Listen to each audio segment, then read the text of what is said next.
Hallelujah, good morning. क्या उठ गए हैं? कैसे हैं आप सभी लोग? क्या रात को अच्छी नींद सोए? क्या व्यक्तिगत तौर पर आप प्रार्थना कर रहे हैं? व्यक्तिगत तौर पर प्रभु के साथ संबंध रखते हैं? क्यों पादरी साहब इतने सवाल कर रहे हैं?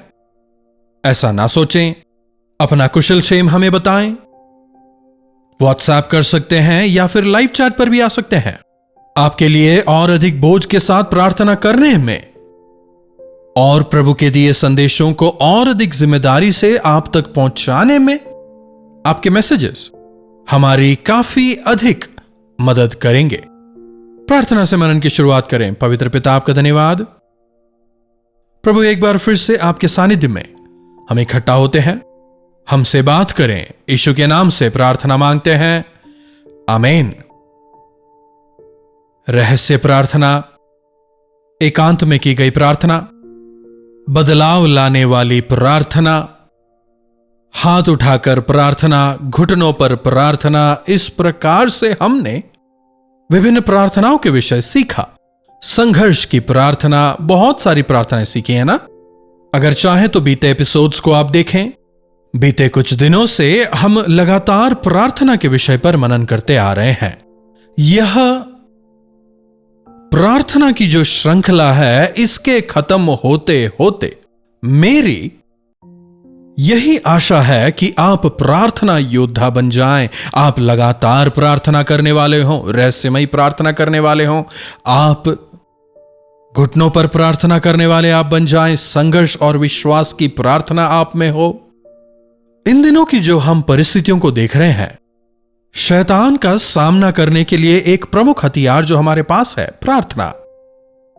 प्रार्थना रूपी हथियार का अगर हम इस्तेमाल करें तो शैतान हार जाएगा और पवित्र आत्मा के कार्य को हम संसार भर में होता देखेंगे।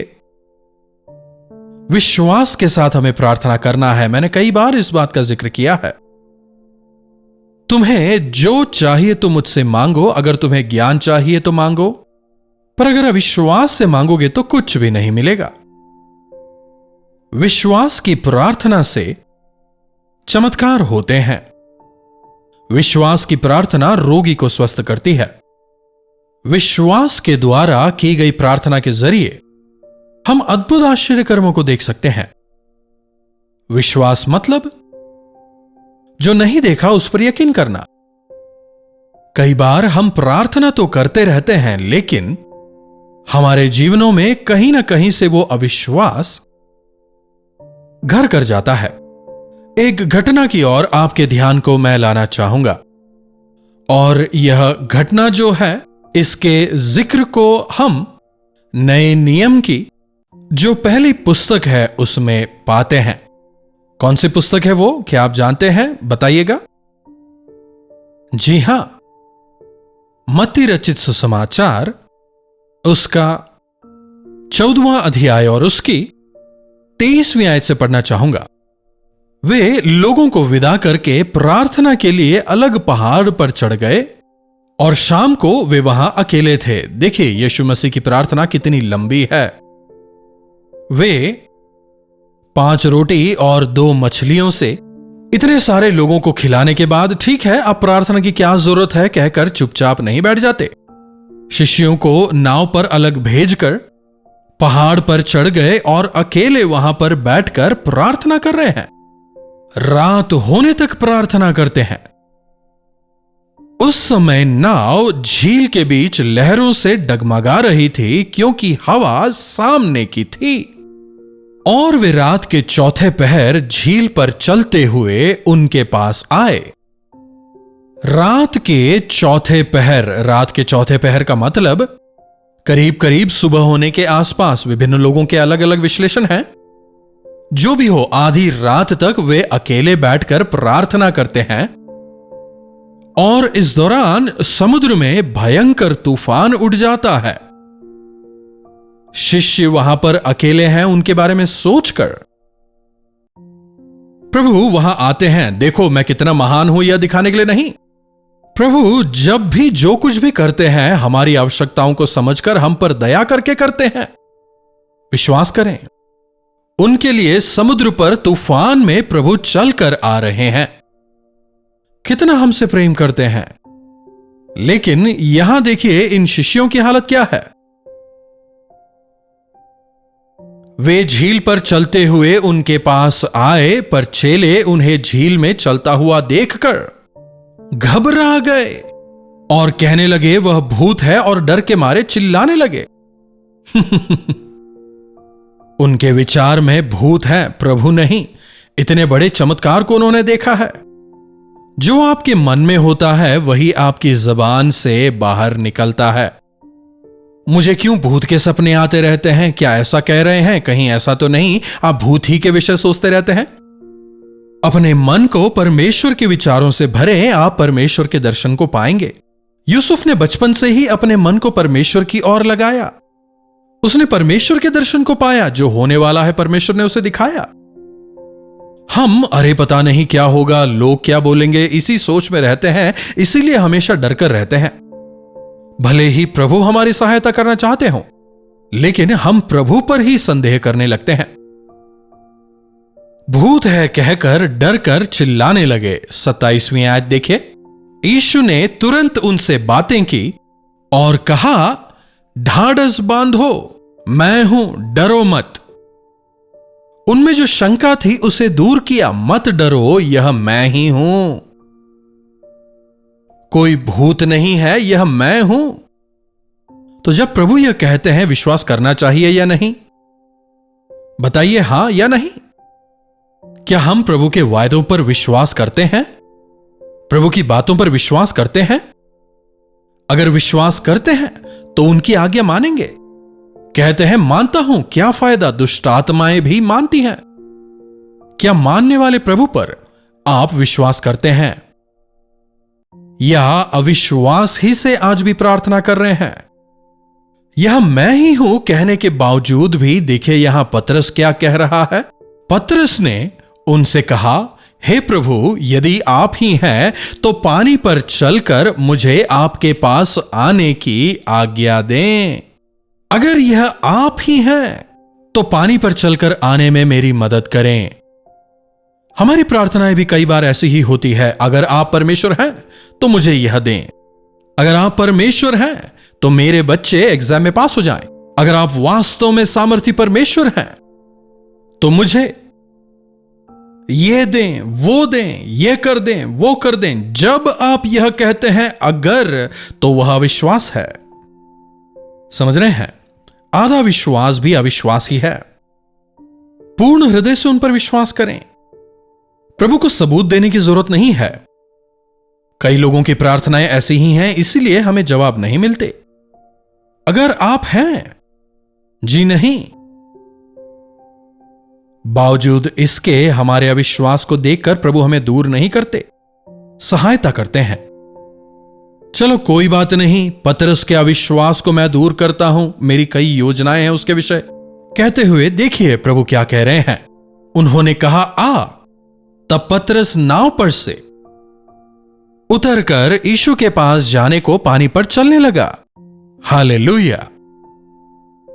आजा, जैसा कह रहा हूं कर। पतरस विश्वास से उतरता है और पानी पर चलने लगता है। खुद को भी आश्चर्य होता है, शिष्य भी आश्चर्य कर रहे हैं। पानी में डूबे बिना वो चहलकदमी कर रहा है। काफी आनंदित होकर पतरस चलता जा रहा है। एक जबरदस्त चमत्कार, सुपरनैचुरल थिंग वहां पर हो रहा है विश्वास की वजह से। जी हां, अगर आप में राई के दाने के बराबर भी विश्वास हो, इस पर्वत से कहो समुद्र में जा गिरे, वो गिर जाएगा। राई का दाना छोटा सा होता है लेकिन कठोर होता है। अगर आपका विश्वास स्थिर है, अगर आप में दो विचार नहीं है, चमत्कार अभी भी होंगे। अगर आपके जीवन में चमत्कार नहीं हो रहे, इसलिए नहीं कि परमेश्वर में सामर्थ्य नहीं, बल्कि इसलिए क्योंकि आपका विश्वास संपूर्ण नहीं है। विश्वास करने वाले के लिए सब कुछ संभव है। प्रार्थना में तुम जो मांगते हो, विश्वास करो कि तुम्हें मिल गया तो वो तुम्हें मिल जाएगा। हम प्रार्थना करते हैं, विश्वास नहीं करते। प्रार्थना करते हैं, रोकर बैठते हैं। प्रार्थना करते हैं, फिर अगर कहते हैं, है कि नहीं? पानी पर चल रहे हैं, परमेश्वर की आशीषों का अनुभव कर रहे हैं, लेकिन हवा को देखकर डर गया और डूबने लगा। किसे देखा? जब तक प्रभु को देखकर चल रहा था, चमत्कार हो रहा था। शायद हो सकता है हवा की आवाज सुनाई दी हो, समुद्र के लहरों के थपेड़े पड़े हों। उसकी नजर इधर से उधर चली गई। प्रभु पर से जैसे ही उसकी नजर हटी, डूबने लगा। जब तक हमारे विश्वास के कर्ता प्रभु यीशु मसीह की ओर अपने नजरों को टिकाए रखें, अपने विश्वास को बनाए रखने पाएंगे। अगर मनुष्यों को देखें, परिस्थितियों को देखें, डगमगाने लगेंगे। परिस्थितियों के अनुसार, लोगों के अनुसार, लोगों की बातों के अनुसार, संसार के अनुसार या नजरों के अनुसार हमें नहीं चलना, बल्कि विश्वास से हमें चलना है। विश्वास से चलना है। हर परिस्थिति में यीशु की ओर देखें।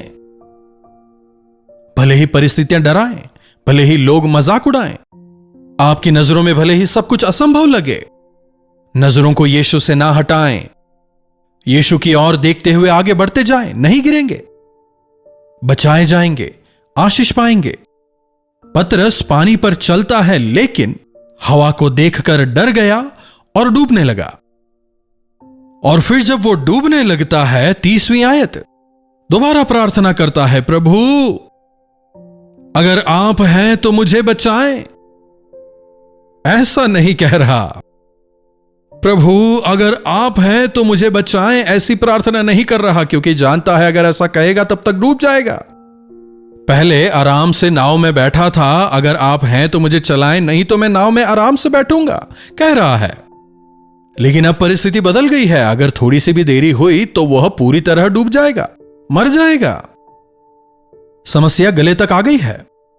इसीलिए पुकार अंदर से उठ रही है, प्रभु मुझे बचाएं।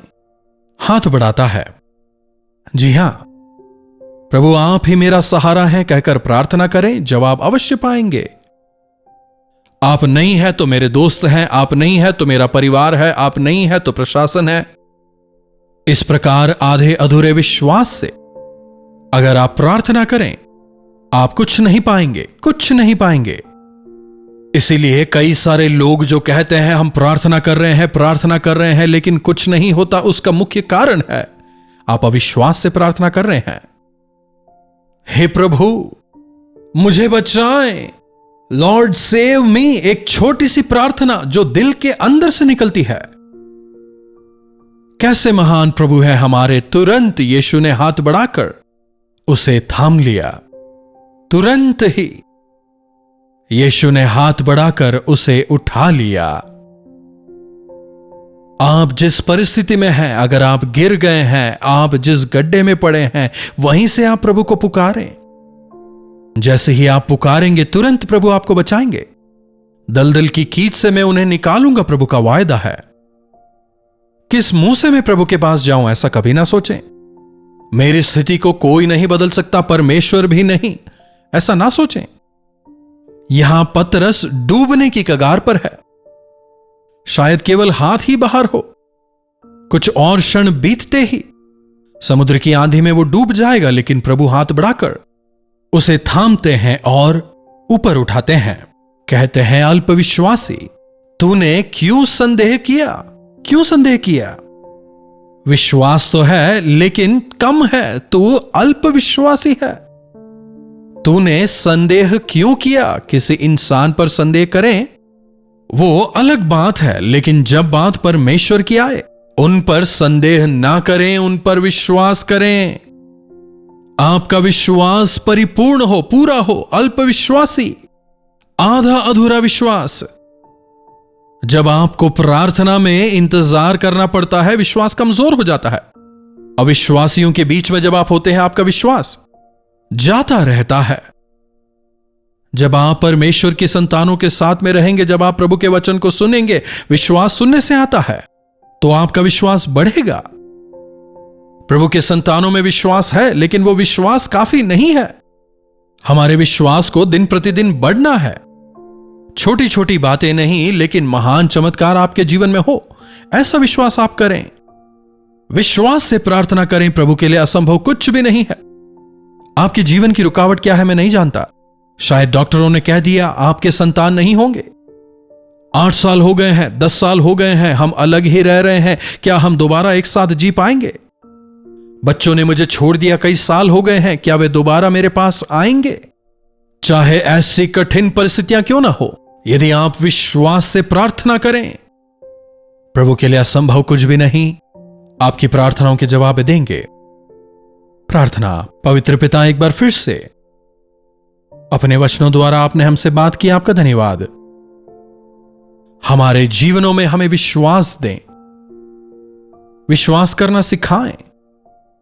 विश्वास के कर्ता, सिद्ध करने वाले यीशु मसीह पर अपनी नजरें टिकाए दृढ़ विश्वास के साथ आगे बढ़ने में हमारी मदद करें। समस्याओं को देखकर, तूफान को देखकर हमारा विश्वास कमजोर ना पड़ जाए, बल्कि पूर्ण विश्वास करते हुए आगे बढ़ने का अनुग्रह हमें दें। महिमा आपको देते हैं, यीशु के नाम से प्रार्थना मांगते हैं, आमीन। अब हमारे पिता परमेश्वर का प्रेम, प्रभु यीशु मसीह का अनुग्रह, पवित्र आत्मा की संगति और सहभागिता हम में से प्रत्येक के साथ आज, कल और सर्वदा बनी रहे, आमीन। प्रभु परमेश्वर की महिमा हो। अपने प्रार्थना विषयों को आप हमें 9884907779 पर व्हाट्सएप, वॉइस मैसेज या टेक्स्ट के जरिए भेजिएगा। हम आपके लिए प्रार्थना करेंगे। आप भी विश्वास के साथ प्रार्थना करें, प्रभु के महान चमत्कारों को आप देखने पाएंगे। चैनल को लाइक, सब्सक्राइब और शेयर जरूर करें। इन्हीं वचनों के साथ आज मैं विदा लेना चाहूंगा। प्रभु आप सबों को आशीष दें।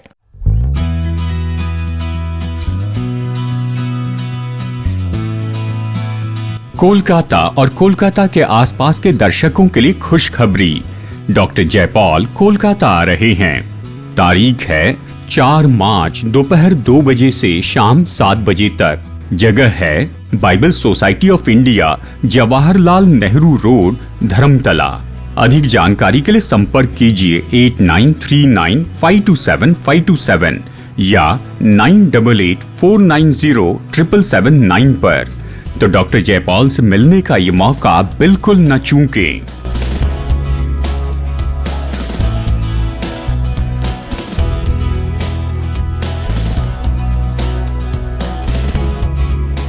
कल्वरी दर्शन, ये है प्रेम के दर्शन, यीशु प्रेम के दर्शन। कल्वरी दर्शन, ये है प्रेम के दर्शन, यीशु प्रेम